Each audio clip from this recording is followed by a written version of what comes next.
తాకట్లో ఉన్న బంగారాన్ని విడిపించి ఆ రోజున మార్కెట్ ధర కట్టి మిగిలిన డబ్బును మీకు అందిస్తుంది Kommuri gold.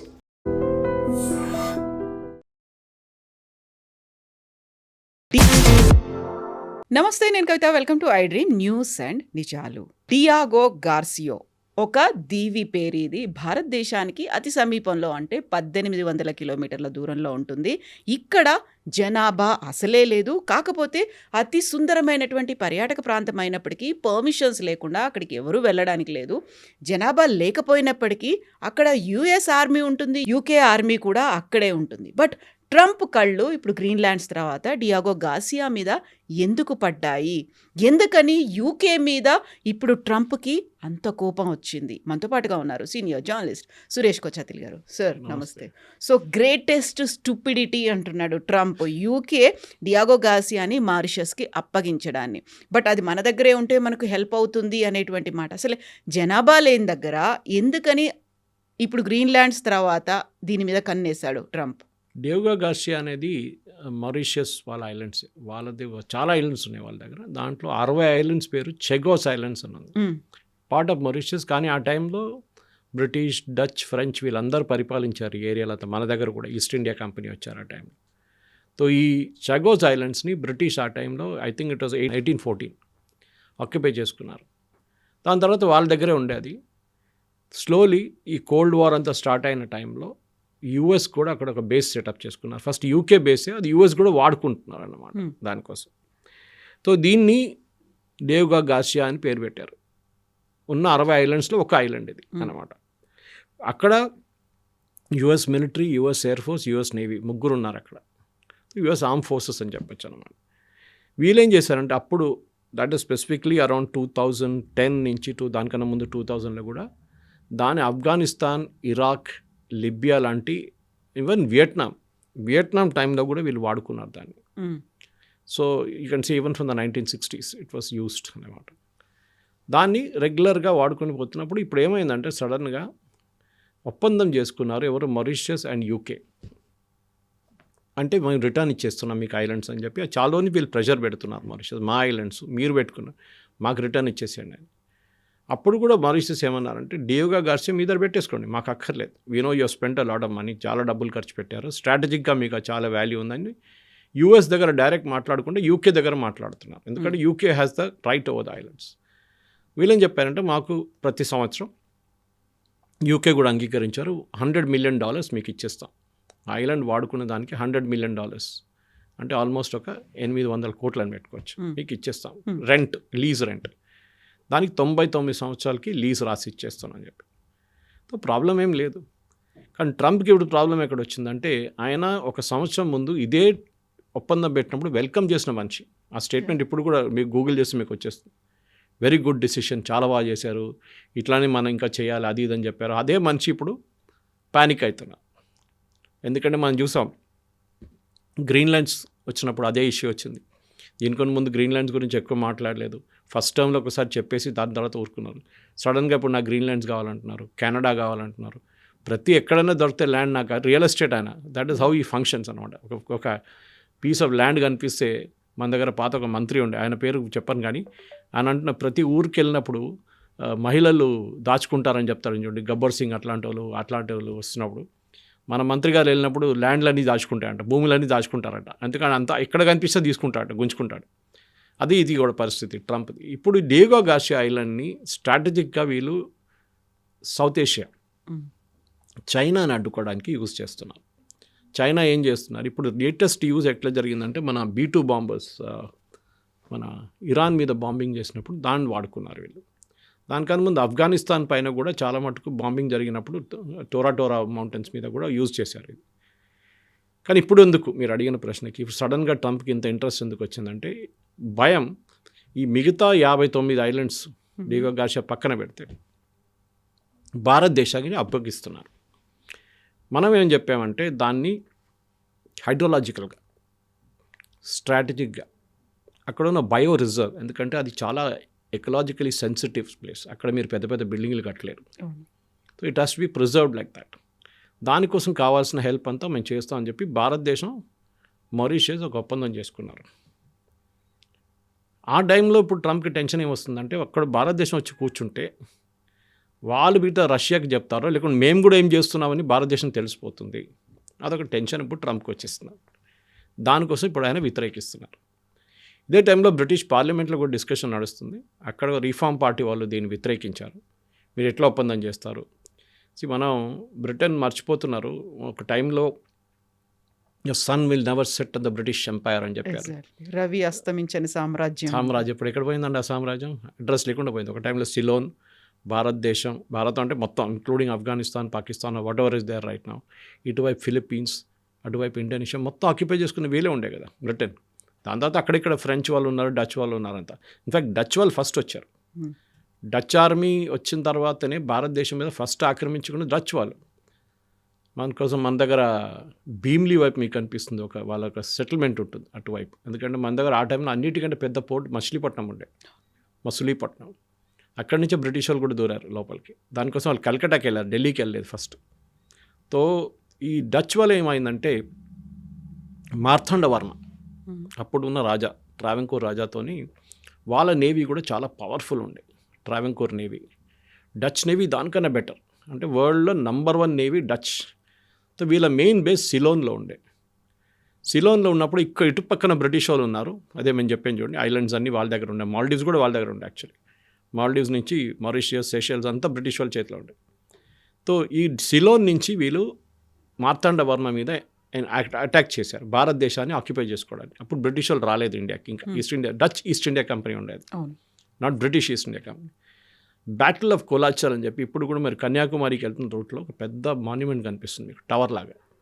That is where that battle happened. అంటే సీలో జరిగింది. ఎంత ఇప్పుడు కూడా మీరు మిలిటరీ కాలేజెస్కి వెళ్తే, నేను కూడా ఇక్కడ మిలిటరీ కాలేజ్కి వెళ్తే చూసాను, బిగ్గెస్ట్ నేవల్ బ్యాటిల్స్లో the battle of Colachel between Dutch East India company and Marthanda Varma navy. Marthanda Varma navy వాళ్ళని ఓడించారు డచ్ని. The last battle. ఇన్ఫ్యాక్ట్ వాళ్ళ మెయిన్ అడ్మిరల్ని అరెస్ట్ చేసి మార్తాండవర్మ కోర్టుకు తీసుకొచ్చి, మార్తాండవర్మ ఆయన్ని పనిష్ చేయకుండా ఆయనకి చీఫ్ ఆఫ్ ఆర్మీ స్టాఫ్, అంటే వాళ్ళ చీఫ్ ఆఫ్ ఆ టైంలో ఆర్మ్ ఫోర్సెస్ చీఫ్గా చేశారు ఆయన. లెస్టర్సీ అనేది పేరు నాకు, it's very tongue twisting name. అంత పవర్ఫుల్ ఉండే మన మార్తాండవర్మ ఆర్మీ. దాని తర్వాత ఏం జరిగిందంటే డచ్ మొత్తం కొలాప్స్ అయిపోయారు కంప్లీట్గా. ఆ డిఫీట్తో వాళ్ళు ఎప్పుడు they could not overcome it అనమాట. వాళ్ళు అసలు ధ్వంసం అయిపోయారు complete. They lost Ceylon, they lost, భారతదేశంకి ఎంట్రీ లేదు. అటువైపు ఫిలిప్పీన్స్, ఇండోనేషియా అంతా వాళ్ళ చేతిని జారిపోయింది. ఆ టైంలో బ్రిటిష్ వాళ్ళు వచ్చారు. And this is the time first they went to 1818 at Diego Garcia. ఆ టైంలో డిగో గార్సియా చెగోస్ ఐలాండ్స్కి వెళ్ళారు. ఆ చెగోస్ ఐలాండ్స్ నుంచి Diego Garcia was the part of it అనమాట. కానీ 1950s నుంచి బ్రిటన్ కూడా దాన్ని వాడడం మొదలుపెట్టారు ఫుల్ ఫ్లెజ్గా, అండ్ అమెరికన్స్ రావడం. ఇప్పుడున్న పరిస్థితిలో ప్రాబ్లం ఏం లేదు actually. Technically there is no issue. మనం కూడా రెడీగా ఉన్నాం వాళ్ళని హెల్ప్ చేయడానికి మారిషస్కి. కానీ యుఎస్ అడ్డుకుంటున్నాం. యుఎస్ అంటున్నారు ఇప్పుడు, why are you doing it, foolish move, that is చేయకూడదు, వాళ్ళకి ఇవ్వకూడదు. అరే వాళ్ళ ఐలాండ్స్, వాళ్ళ ఇండిపెండెన్స్ వచ్చిన తర్వాత వాళ్ళు ఎప్పటి నుంచో అడుగుతున్నారు, మా 60 ఐలాండ్స్ మాది, మాకు ఇచ్చేసేయండి అంటే. ఒప్పందం చేసుకున్న తర్వాత 2025లో చేశారు. 2022లో డిస్కషన్స్ మొదలైంది బ్రిటన్తో, యూకేతో. దాని తర్వాత 25లో సంతకం పెట్టారు. అన్నీ జరిగిన తర్వాత ఇప్పుడు ఎట్లా అపోజ్ చేస్తారండి? ఇదే అర్థం కావట్లేదు.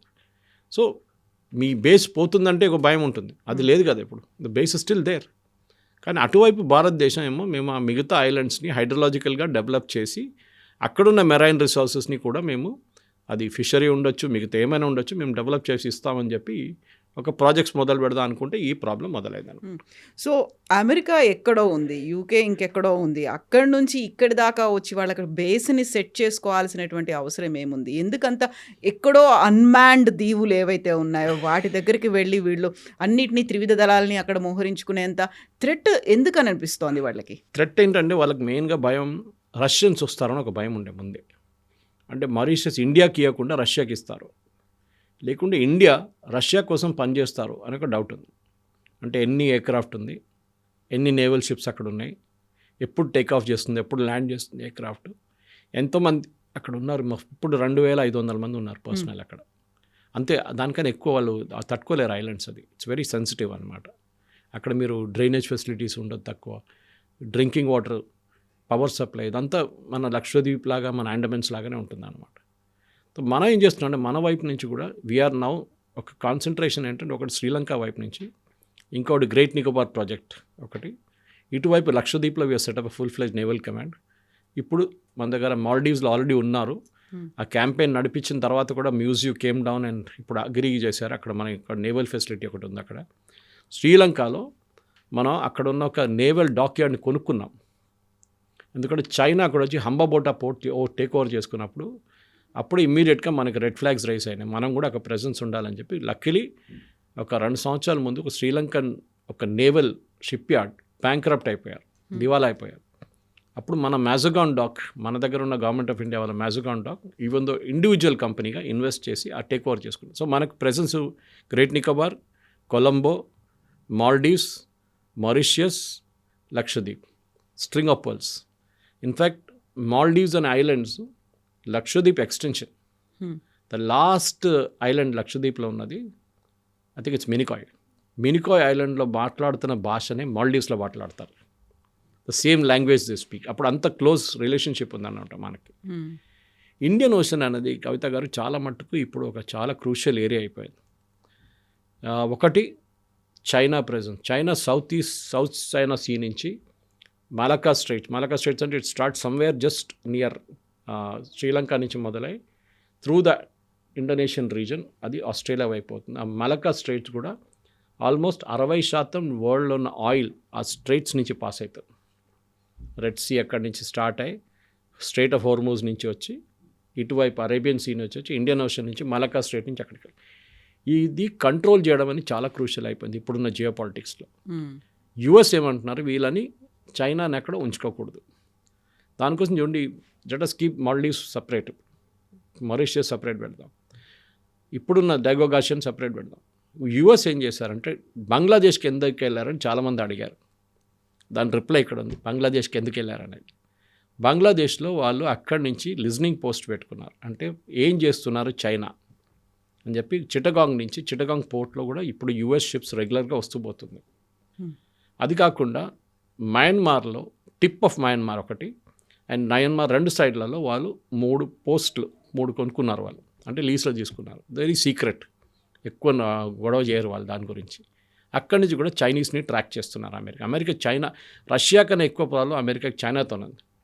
ఎందుకంటే చైనీస్ నేవల్ ప్రెజెన్స్ కానివ్వండి, చైనీస్ ఆర్మీ, చైనీస్ టెక్నాలజీ చాలా మట్టుకు అమెరికాని మ్యాచ్ చేస్తుంది ఇప్పుడు. సో అమెరికాకి చాలా భయం ఉంది, రేపు ఒక యుద్ధం వస్తే దానికి మెయిన్ కారణం చైనా ఉంటుంది, రష్యా కాదని చెప్పేసి. రష్యాకి వాళ్ళ ప్రాబ్లమ్స్ వాళ్ళకు ఉంది, ఎస్పెషల్లీ యుక్రెయిన్ వాళ్ళ తర్వాత. ఈ పరిస్థితుల్లో చైనాని కంట్రోల్ చేయాలి. మనం ఏం చేసాం, hour strategy is also very interesting. మనం ఏం చేసామంటే ఈ గ్రేట్ నికోబార్ ప్రాజెక్ట్తో మనం కంప్లీట్గా ఒక ట్రాన్స్షిప్మెంట్ ప్రాజెక్ట్ పెడుతున్నాం. అక్కడ పెద్ద ఒక కమాండ్ ఫెసిలిటీ రాబోతుంది. ఆల్రెడీ మన కమాండ్ అక్కడ ఉంది, ట్రై సర్వీసెస్ కమాండ్ ఉంది. ట్రై సర్వీస్ అంటే ఆర్మీ, నేవీ, ఎయిర్ ఫోర్స్ ఐలాండ్స్లో ఉంది. సునామీలో కొంచెం డ్యామేజ్ అయింది కానీ దాని తర్వాత it picked up very well. అక్కడ ఐఎన్ఎస్ బాజ్ అని చెప్పి ఒక పెద్ద మన ఎయిర్ ఫోర్స్ ఫెసిలిటీ కూడా ఉంది in the Andaman and Nicobar islands. కానీ మనకు అక్కడ చిన్నగా ప్రాబ్లం ఏమొచ్చిందంటే ఈ Andaman and Nicobar islands top మోస్ట్లో మయన్మార్ కొన్ని ఐలాండ్స్ ఉన్నాయి. మీరు మ్యాప్లో వెళ్ళి చూస్తే మీకు కనిపిస్తుంది. కోకో ఐలాండ్స్ అని ఒక ఐలాండ్ ఉంది. బహుశా మాట్లాడాను దీని గురించి ముందు మనం. ఈ కోకో ఐలాండ్స్ కూడా చాలా క్రూషియల్. ఎందుకంటే అక్కడ చైనా కూర్చున్నారు. అక్కడి నుంచి ఒక 200-300 కిలోమీటర్లో యుఎస్ షిప్స్ కూర్చుంది. చైనీస్ కోకో ఐలాండ్స్ ఎందుకు టేక్ ఓవర్ చేసుకున్నారంటే అక్కడి నుంచి వాళ్ళు విశాఖపట్నం వైపు మన సబ్మెరీన్స్ని ట్రాక్ చేయడానికి వాళ్ళకి ఒక రూట్ వచ్చేస్తుంది. అక్కడి నుంచి భారతదేశంలో సబ్మెరీన్ బేస్ ఇస్ విశాఖపట్నం. ఇప్పుడు కొత్తగా బేస్ కడుతున్నాం విశాఖపట్నం నుంచి ఇంకో 100 కిలోమీటర్ పైకి. అక్కడ స్పెసిఫిక్గా ఓన్లీ ఫర్ సబ్మెరీన్స్. ఎందుకంటే ఈస్టర్న్ నేవల్ కమాండ్లో అన్నీ ఉంటుంది, షిప్స్ ఉంటుంది, సబ్మెరీన్స్ ఉంటుంది, ఫ్రైటర్స్ ఉంటుంది, అన్నీ ఉంటుంది, డెస్ట్రాయిస్ ఉంటుంది. సో సపరేట్గా సబ్మెరీన్ బేస్ కూడా బిల్డ్ చేస్తున్నాం మనం విశాఖపట్నం నుంచి, శ్రీకాకుళం నుంచి కొంచెం అటువైపు. అది ఇంకా టైం పడుతుంది, బహుశా ఇంకా ఒక 10 yearsలో డెవలప్ అయిపోతుంది ఫుల్. సో ఈ Indian Ocean region, Arabian Sea, Bay of Bengal, ఇది ఇప్పుడున్న మ్యారిటైమ్ రూట్లో చాలా క్రూషియల్ అయిపోయింది. యుఎస్కి ఎయిర్ ఫోర్స్ సపోర్ట్, మొన్న జరిగిన B-2 బాంబింగ్లో కూడా వాళ్ళు యుఎస్ డైరెక్ట్ తీసుకొచ్చారు అక్కడి నుంచి, యుఎస్ నుంచి. కానీ రీఫ్యూయలింగ్కి వెళ్తున్నప్పుడు ఏం చేస్తారంటే వాళ్ళు ల్యాండ్ కూడా చేయరు ఒకసారి, కానీ రీఫ్యూయలింగ్కి ల్యాండ్ చేశారంటున్నారు. మనకు తెలియదు వెదర్ ఇట్ రియలీ హ్యాపెండ్ అన్నమాట. కానీ యూఎస్కి ఏంటంటే అక్కడ మొత్తం అమెరికా నుంచి తీసుకురావడమో లేకుంటే ఒక ఎయిర్క్రాఫ్ట్ క్యారియర్ని పెట్టడం అంటే చాలా ఎక్స్పెన్సివ్. దాని బదులు Diego Garcia makes a lot of sense అన్నమాట. సో దాన్ని రష్యా అటువైపు రాకూడదు, చైనా అస్సలే రాకూడదు. దీనితోనే యుఎస్కి ప్రాబ్లం ఉంది. ఇప్పుడైతే వాళ్ళు ఏం అబ్జెక్ట్ చేయలేరు, ఎందుకంటే బ్రిటిష్ పార్లమెంట్ ఇప్పుడు ఈ చట్టం పాస్ చేయాల్సి వస్తుంది. వాళ్ళు సైన్ చేసిన ఒప్పందాన్ని బ్రిటిష్ పార్లమెంట్ పాస్ చేయాలి. అది పెద్ద ప్రాబ్లం ఏం కాదు, పాస్ చేయొచ్చు వాళ్ళకి.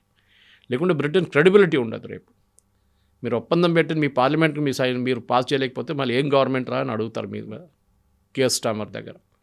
అది జరుగుతుంది కూడా. So that will happen. కానీ ఇప్పుడున్న పరిస్థితుల్లో మీరు చూస్తున్నారు కవిత గారు, ఒకటి గ్రీన్లాండ్, ఒకటి కెనడా, ఇంకోటి వెనిజువేలా, ఇప్పుడు Diego Garcia is already with them.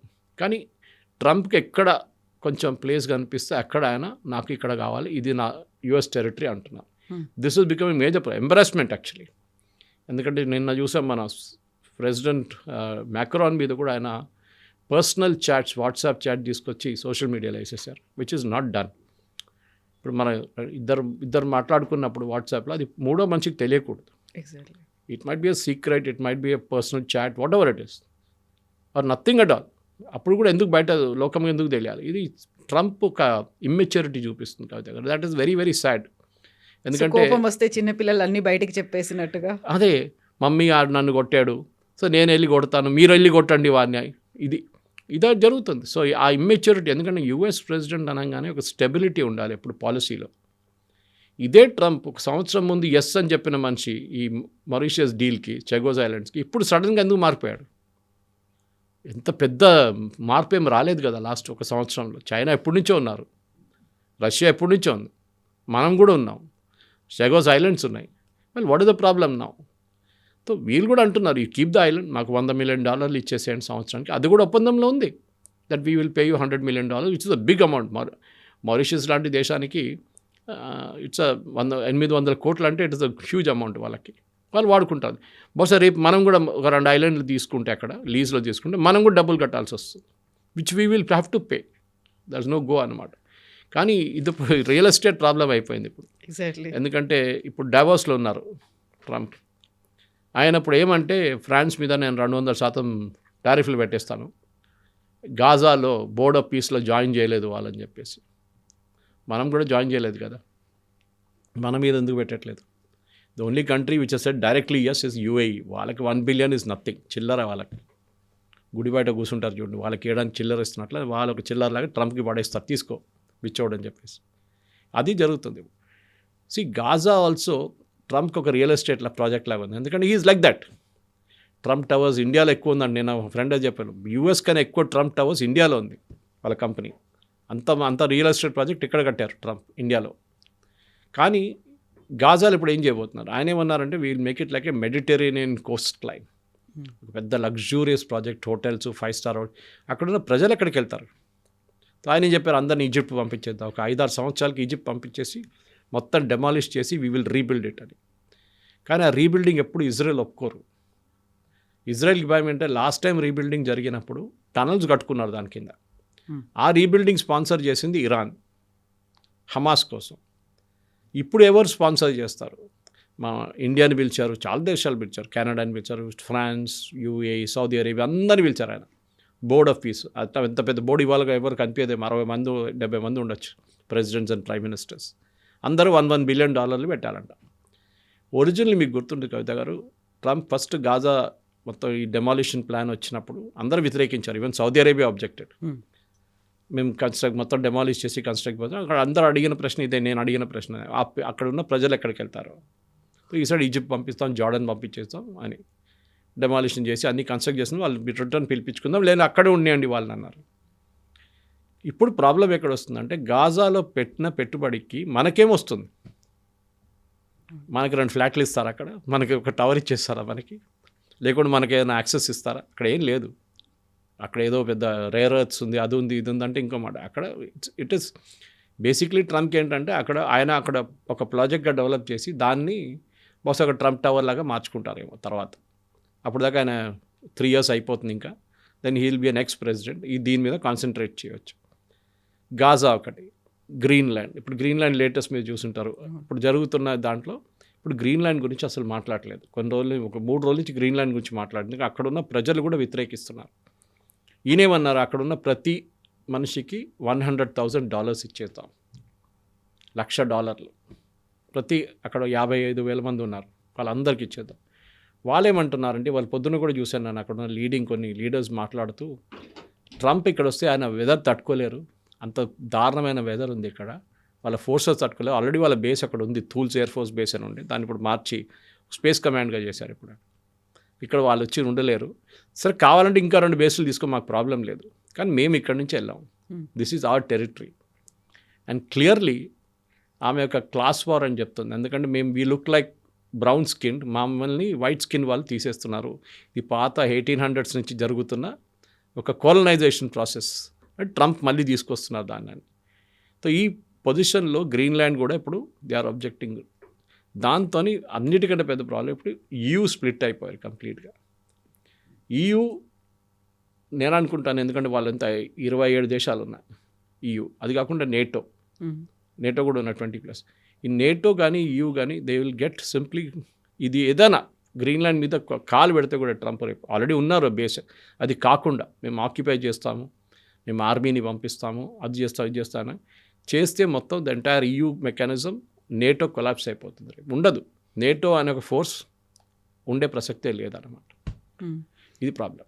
So ఇప్పుడు గ్రీన్లాండ్స్ తర్వాత ఈ దీవి మీద ఫోకస్ అనేది ఉంది. ప్రతి చోట కూడా తనకు కావలసినటువంటి డిఫెన్స్ సిస్టమో లేకుంటే తన దేశానికి రక్షణగా ఏది ఉపయోగపడుతుందో దానికోసం చూస్తున్నాడు తప్ప అక్కడికి వెళ్ళినప్పుడు అక్కడ రేర్ మెటల్స్ ఉన్నాయా, లేకపోతే ఆ దేశానికో లేకుంటే ఆ దీవుకో ఏదైనా ఉపయోగపడుతుందా ఇలా చూడదు. సో గ్రీన్లాండ్స్ అయిపోయాయి, ఇప్పుడు డియాగో అయిపోయింది, ఆ తర్వాత నెక్స్ట్ 4 సైడ్స్ కోసం దృష్టి పెట్టబోతున్నాడా అనేది కూడా వినిపిస్తుంది కదా.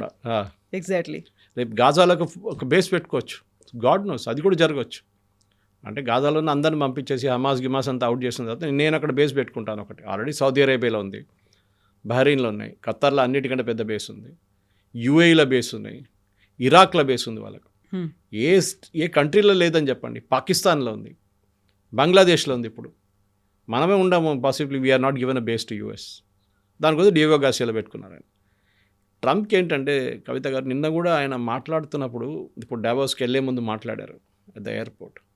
ఆయన ఏమంటారు, నా స్ట్రెంగ్త్ చూడండి, ఎగ్జాక్ట్లీ 1 year నిన్న ఆయన ప్రమాణ స్వీకారం చేసి 1 year అవుతుంది. నన్ను చూడండి, ఒక సంవత్సరంలో నేను ఎంత మార్పు తీసుకొచ్చాను, నా మాటలు చెప్పంగానే భయపడుతున్నారు లోకం. ఒక నార్సిస్ట్ అంటారు ఇంగ్లీష్లో దాన్ని, ఒక వర్డ్. అంటే మీరే దేవుడి తర్వాత మీరే దిగి వచ్చారు, రావణాసురుడి కన్నా పెద్ద రావణాసురుడు తయారవుతున్నారు, నన్ను చూడంగానే ప్రజలు భయపడుతున్నారు. ఇట్లాంటి వాళ్ళది హిస్టరీలో చాలా స్టోరీస్ ఉన్నాయి. హిట్లర్ ఉండొచ్చు, నెపోలియన్ ఉండొచ్చు, స్టాలిన్ ఉండొచ్చు, మావో ఉండొచ్చు, లెనిన్ ఉండొచ్చు, వీళ్ళందరూ చేసిన పనులు మన అందరు తెలిసిందే. అటిలా ద హన్ నుంచి మొదలైంది అది. సో ఇట్లాంటి డిక్టేటోరియల్ బిహేవియర్ ఉన్న మనిషి హిస్టరీలో మొత్తం కంప్లీట్గా డిసపియర్ అయిపోతారు, మాయమైపోతారు. అందులో ఆయన వెరీ రీసెంట్గా ఇంకో మాట కూడా చెప్పారు, నాకు నోబెల్ పీస్ ప్రైజ్ ఇవ్వనప్పుడు నేను ఇంకా వీటన్నిటి గురించి నేను ఎందుకు ఆలోచించాలి, నేను ఎందుకు కృషి చేయాలి. నార్వీజియన్స్కి చెప్పారు డైరెక్ట్, ఆలోచించండి, మీరు నాకు నోబెల్ ప్రైజ్ ఇవ్వలేదు కదా, నేను చూసుకుంటాం. ఆలోచించి is that the way US president speaks. ఒక మెచ్యూరిటీ ఉండాలి. డియాగో గార్సియా కానీ మీరు గ్రీన్లాండ్ కూడా కన్సిస్టెంట్ పాలసీ ఉండే USకి 50-60 సంవత్సరాల నుంచి. ఆ పాలసీ ఎప్పుడు మారలేదు. డెమోక్రటిక్ ప్రెసిడెంట్ ఉండి రిపబ్లికన్ ప్రెసిడెంట్ ఉండి, ఏదో బుష్ టైం నుంచి ఒబామా, క్లింటన్, దాని తర్వాత అగైన్ బైడెన్, ఎక్కడ ఈ పాలసీ మారలేదు. కానీ ట్రంప్ వచ్చిన తర్వాత ఫస్ట్ టర్మ్లో కరెక్ట్ కొంచెం స్టేబుల్గా ఉన్నాడు మనిషి, సెకండ్ టర్మ్లో రాగానే ఆయనకి ఏదో ఇప్పుడు డెస్పరేట్ అయిపోయాడు, నాకు ఒక 3వ టర్మ్ దొరికితే అది కూడా బాగుంటుంది, ఇట్లా చేసి చూపించిన తర్వాత US ప్రజలు అంటారు రేపు మా ప్రెసిడెంట్ ఫర్ లైఫ్, మన నార్త్ కొరియాలో ఉన్నాడు చూడండి కిమ్ జాంగ్ ఉన్ లాగా, ప్రెసిడెంట్ ఫర్ లైఫ్ పెట్టుకుందాం ట్రంప్ గారిని, ఇంకా ఏ ప్రెసిడెంట్ ఎలక్ట్ కాకూడదు, అట్లాంటి ఒక పరిస్థితికి తీసుకురావాల్సి. ఒక నార్సిసిస్ట్ అయిపోయాడు ఆయన. అంటే ఆయన పిక్చర్ ఆయనకు మిర్రర్లో చూడడం చాలా నచ్చినది, ఆయన వాయిస్ ఆయనకు నచ్చడం మొదలుపెట్టింది. ఆయనకు వ్యతిరేకించడానికి ఎవరు లేరు అమెరికాలో ఇప్పుడు. అంటే వాళ్ళ ప్రజలు ఇన్ఫ్యాక్ట్ ఒక సర్వే మొన్న జరిగింది, దాంట్లో 77% మంది అమెరికన్ ప్రజలు గ్రీన్లాండ్ మీద అమెరికా చేయబోతున్న దాడిని వ్యతిరేకిస్తున్నారు, ట్రంప్ పాలసీని.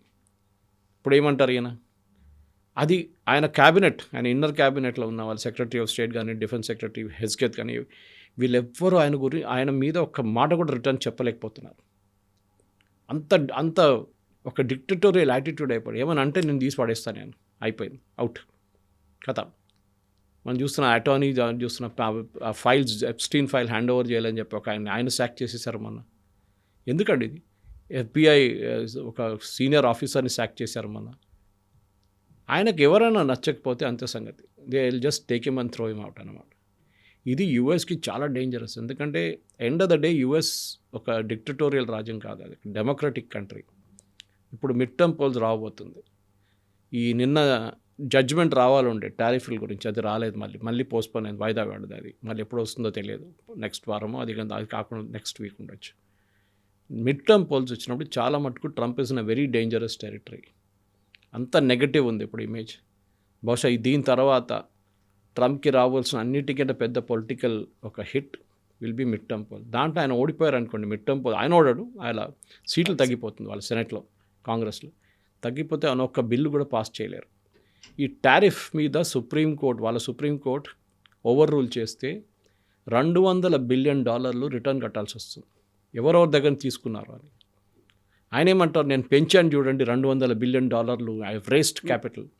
నిన్న ఒక సర్వే వచ్చింది కవిత గారు, దాంట్లో వాళ్ళకి అనలైజ్ చేశారు ప్రతి ప్రోడక్ట్ యూఎస్కి వచ్చింది లాస్ట్ ఈ టారిఫ్ పెట్టిన తర్వాత, లిబరేషన్ డే అని చెప్పాడు. $4 బిలియన్ బయట నుంచి ఉన్న కంపెనీలు కట్టారు, మిగతా అంతా అక్కడ ప్రజలే కట్టారు. అక్కడ ఎవరికి పోయింది నష్టపడింది? వాళ్ళకే కదా. కంపెనీలు కట్టారు ఫస్ట్, కంపెనీలను ప్రజలను గుంజుకున్నారు అంతే. $10 మీకు వచ్చే ప్రోడక్ట్ ఇప్పుడు $15 వస్తుంది. ఎవరికి వచ్చిన నష్టం? యూఎస్ ప్రజలకే. అది వాళ్ళు అర్థం చేసుకుంటున్నారు ఇప్పుడు వాళ్ళకి అర్థమైందనమాట.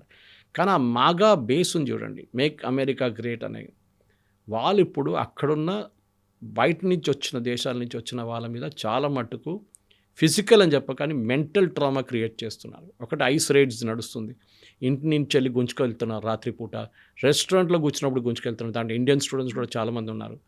ఇప్పుడు లేటెస్ట్ మా ఫ్రెండ్స్తో మాట్లాడుతున్న వాళ్ళు ఏమంటున్నారంటే, జాబ్స్ కూడా ఎవరైనా ఇండియన్స్కి ఇచ్చిన వాళ్ళు ఏం చేస్తున్నారంటే, they are going and seeing ఎంతమంది H1B అప్లై చేశారు, ఏ కంపెనీ వాళ్ళు అప్లై చేశారు, దాంట్లో ఎంతమంది ఇండియన్స్ ఉన్నారు, వాళ్ళ వ్యతిరేకంగా క్యాంపెయిన్ నడిపాడు. ఇప్పుడు ఫెడెక్స్ చూడండి, latest was FedEx Subrahmanyam is the CEO.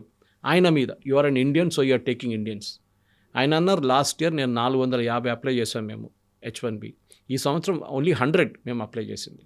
మాకు ఆ టాలెంట్ కావాలి, మాకు కాదు అమెరికన్స్నే తీసుకోవాలి. నేను చెప్తాను కవిత గారు, ఇట్స్ మోస్ట్ మన స్టూడెంట్స్కి ఆల్రెడీ 70% ఇవాళ 71% తగ్గిపోయింది. ఆలోచించండి, మన స్టూడెంట్స్ కూడా ఆలోచించాలి. మన ప్రోడక్ట్స్ ఎట్లా డైవర్సిఫై చేస్తున్నామా? మోదీ గారు ఏం చేశారు, ఇప్పుడు యూతో FTA సైన్ చేయబోతున్నాం. అది సైన్ చేస్తే మనకి అమెరికన్ మార్కెట్ అక్కర్లేదు, will be happy with the European market. అంత పెద్ద మార్కెట్ అక్కడ కూడా ఉంది. కానీ మన స్టూడెంట్స్ ఎక్కడికి వెళ్తారు? యూఎస్ యూనివర్సిటీ సైన్ చేస్తారు, వాళ్ళకి ఎక్కడి నుంచి ఫీజు వస్తుంది? ఎందుకంటే మన స్టూడెంట్స్ దగ్గర ఫీజు తీసుకుని వాళ్ళు బతుకుతున్నారు. కెనడాలో కూడా అంతే, కెనడాలో వాళ్ళ స్టూడెంట్స్కి ఫ్రీ, కానీ మన దగ్గర తీసుకున్న డబ్బులు వాళ్ళ స్టూడెంట్స్కి సబ్సిడైజ్ చేయడానికి యూజ్ చేస్తున్నారు. యూఎస్లో కూడా అదే జరుగుతుంది ఇప్పుడు. సో డెఫినెట్గా ఇప్పుడు ఈ నెగటివ్ కాన్సిక్వెన్సెస్ యూఎస్ మీద ఎప్పుడు కాదు, ఒక 3 సంవత్సరాల తర్వాత దాని ఇంపాక్ట్ ఉండబోతుంది. చాలా మటుకు యూనివర్సిటీస్ బంద్ అయిపోతుంది, అక్కడ వాళ్ళకున్న ఫండింగ్ ఆగిపోతుంది, ఎందుకంటే డబ్బులు ఉండవు వాళ్ళ దగ్గర. ఇదే పరిస్థితిలో ఈయన ఏం చేయబోతారు? అప్పుడేం చేస్తారు? చైనీస్ స్టూడెంట్స్ రావట్లేదు, ఇప్పుడు ఇండియన్ స్టూడెంట్స్ రావట్లేదు. వాళ్ళ పెద్ద మార్కెట్ వాళ్ళకి. అది కూడా కాదు, ఈ స్టూడెంట్సే కాదు, అక్కడ వెళ్ళిన తర్వాత సుందర్ పిచాయ్ కానీ మిగతా వాళ్ళు తయారయ్యారు, పెద్ద పెద్ద CEOs తయారయ్యారు. ఇదే వాళ్ళ స్టూడెంట్స్గానే వెళ్ళారు ఇక్కడి నుంచి, MS చేయడానికి వెళ్ళారు, దాని తర్వాత PhD చేశారు కొంతమంది, దాని తర్వాత అక్కడ ఉద్యోగం మొదలుపెట్టారు. నౌ ఎవ్వరు అక్కడ ఉండకూడదంట. ఇండియన్స్ అనే కాదు, నో అవుట్ సైడర్ ఎక్సెప్ట్ అమెరికన్స్కే ఉద్యోగం ఉండాలండి. ఇవాళ ఇంకొక రిపోర్ట్ వచ్చింది ఎకనామిక్ టైమ్స్లో, చాలా మటుకు ఎంట్రీ లెవెల్ జాబ్స్ ముందు అది కూడా బయటికి వెళ్తుండే, all those jobs are coming back to India. చాలా మంచి పని, ఎందుకంటే మన దగ్గర ఇంజనీరింగ్ కాలేజ్ నుంచి పాస్ అవుట్ అయ్యే పిల్లలకి ఎంట్రీ లెవెల్ జాబ్సే దొరుకుతుంది ఫస్ట్. కానీ మన వాళ్ళు ఏంటంటే ఇక్కడ నుంచి MS చేయడానికి అక్కడికి వెళ్తారు, అక్కడ OPT తీసుకుంటారు, దాని తర్వాత అక్కడ గ్రీన్ కార్డ్ ట్రై చేస్తారు, లేకపోతే H1B తర్వాత దాని గ్రీన్ కార్డ్. ఇప్పుడు గ్రీన్ కార్డ్ వాళ్ళని కూడా పంపించేస్తున్నారు. ఆలోచించండి, మనం ఎప్పుడు అనుకున్న గ్రీన్ కార్డ్ అంటే it's a permanent settled in US అనుకున్నా, కాదు. That also is like a visa, now you're being sent back. So వాళ్ళ వైపు నుంచి చూస్తే తప్పేం లేదు, కానీ మన వాళ్ళు దాన్ని ఎక్స్ప్లాయిట్ చేశారు, కరెక్ట్. H1Bని మిస్యూజ్ చేశారు, ఎస్. కానీ ఈ పరిస్థితుల్లో అమెరికా నుంచి మనం ఒప్పందం చేయాలన్నా వద్దా? ఎందుకంటే మనం ఎట్లా ట్రీట్ చేస్తున్నారు. వీఆర్ నాట్ ఎ స్మాల్, మనం ఏదో పాకిస్తాన్ బంగ్లాదేశ్ కాదు, మనం 144 కోట్ల మంది ఉన్న పాపులేషన్ ఉన్న కంట్రీ మనది. మనతో ఎట్లా డీల్ చేస్తున్నారు, మనం కూడా అదే టైప్ డీల్ చేయాలి. దానికోసం మోదీ గారు ఏం మాట్లాడలేదు, మేము సంతకం పెట్టలేదు, కథం అయిపోయింది కదా. మేము మిగతా సంతకాలు పెట్టుకుంటాం. ఆల్రెడీ యూకేతో మాకు ఎఫ్టీఏ ఉంది, ఆస్ట్రేలియాతో సైన్ చేసుకున్నాం, ఇప్పుడు ఈయూతో చేస్తున్నాం. ఒకరోజు మీరు దిగొస్తారు, ఆ రోజు చూసుకుందాం. ఆల్రెడీ వాళ్ళ పాపం కష్టపడుతున్నారు. They are latest man mister Gor ఇక్కడ కష్టపడుతున్నారు ఎంబసీలో, అంబాసిడర్. ఆయన పాపం తిరుగుతున్నారు. అంబానీని కలిశారు, నిన్న ముఖేష్ అంబానీ కలిశారు, చంద్రశేఖర్ గారిని కలిశారు, పీయూష్ గోయల్ కలిశారు, బాంబేకి వెళ్ళి ఫడ్నవీస్ని కలిశారు. He's trying to repair the things. కానీ డ్యామేజ్ చాలా ఎక్స్టెన్సివ్గా ఉంది ఇప్పుడు డ్యామేజ్. అది మనం ఎందుకు పెట్టుబడి అమెరికాలో పెట్టాలని అడుగుతున్నారు. అమెరికన్ కంపెనీస్ కావాలంటే ఇక్కడ వచ్చి పని చేసుకోండి, మీరు మీ హెడ్ క్వార్టర్స్ ఇక్కడ షిఫ్ట్ చేసుకోండి. చాలామంది అమెరికన్ కంపెనీస్ ఇప్పుడు యూరోప్కి వెళ్ళాలని అనుకుంటుంది, ఎందుకంటే ట్యాక్స్ బేస్ అక్కడ కొంచెం ఐర్లాండ్ లాంటి దేశాల్లో ట్యాక్స్ కొంచెం తక్కువ ఉంటే అక్కడ పెట్టుకుంటున్నారు, దుబాయ్కి వెళ్తున్నారు. ఇది జరగబోతుంది. I think Trump as a person American ఇండస్ట్రీని మొత్తం డిస్ట్రాయ్ చేసేసారు కంప్లీట్గా. అదే ఇప్పుడు జరుగుతుంది. అన్ఎంప్లాయ్మెంట్ చాలా ఎక్కువ ఉంది, అది కాకుండా ఇన్ఫ్లేషన్ తక్కువ ఉన్నది. కానీ ఏదో ఒక రోజు ఇన్ఫ్లేషన్ కూడా కొడుతుంది. ఆ రోజు American president will be in deep trouble. And Trump కూడా ఆయనకు అర్థమైపోయింది, ఇప్పుడు ఆయన ప్యానిక్ మోడ్లో ఉన్నారు. దానికోసం అక్కడ ఇక్కడ ఆ ఇష్యూస్ డైవర్ట్ చేస్తున్నారు. చూడండి, డొమెస్టిక్ ఆడియన్స్ గురించి అస్సలు మాట్లాడలేదు. Is only talking about international things. మేము గోల్డెన్ డోమ్ తయారు చేస్తున్నాం, దానికోసం మా గ్రీన్లాండ్ కావాలి. అరే, మీ మిలిటరీ మాట్లాడలేదు దాని గురించి. ఎక్కడ అంత పెద్ద ఎక్సెన్షియల్ థ్రెట్ ఎక్కడి నుంచి వస్తుంది మీకు ఇమీడియట్గా? రష్యా అయితే మొత్తం ధ్వంసం అయిపడున్నారు పక్కన యుక్రెయిన్ వార్ తర్వాత. వాళ్ళు ఎక్కడ పోతారు ఇప్పుడు? వాళ్ళు మీ మీద మిసైల్ ఎందుకు పడేస్తారు?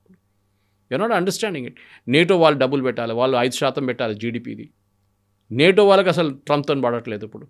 వాళ్ళ ఫ్రెంచ్ ప్రైమ్ మినిస్టర్ కానీ, డానిష్ ప్రైమ్ మినిస్టర్ కానీ, వీళ్ళందరూ విపరీతంగా ఆయన మీద ఉన్న లాంగ్వేజ్ ఎట్లా వాడుతున్నారంటే మనకే అనిపిస్తుంది ఒక యూఎస్ ప్రెసిడెంటా లేకుంటే అట్లా కనిపిస్తుంది మనకి. ఎస్ సార్, చూద్దాం ఏం జరగబోతుందో. Thank you sir. Thank you very much. And for more videos, Please subscribe to iDream. Please subscribe to iDream. Please subscribe iDream. And please subscribe to iDream. For more videos, subscribe to iDream. please like, share and subscribe to the channel. Congratulations, iDream. Subscribe to iDream. Subscribe to iDream. So subscribe to iDream Media. iDream ki iDream team andarki huge congratulations. Please subscribe iDream Media. Please subscribe to iDream. Subscribe iDream. Please subscribe to iDream. iDream అంటే నా కళల ఛానల్ను subscribe చేసుకున్న నోరు తిరుగుతలేదు, మీరైతే గంట గుర్తు కొట్టండి. For more such videos, please subscribe to iDream. Subscribe to iDream. Please subscribe to iDream. Please subscribe iDream Media. Please do subscribe to iDream. Please subscribe to iDream Media. For best entertainment and information, please subscribe iDream. And don't forget to subscribe to iDream.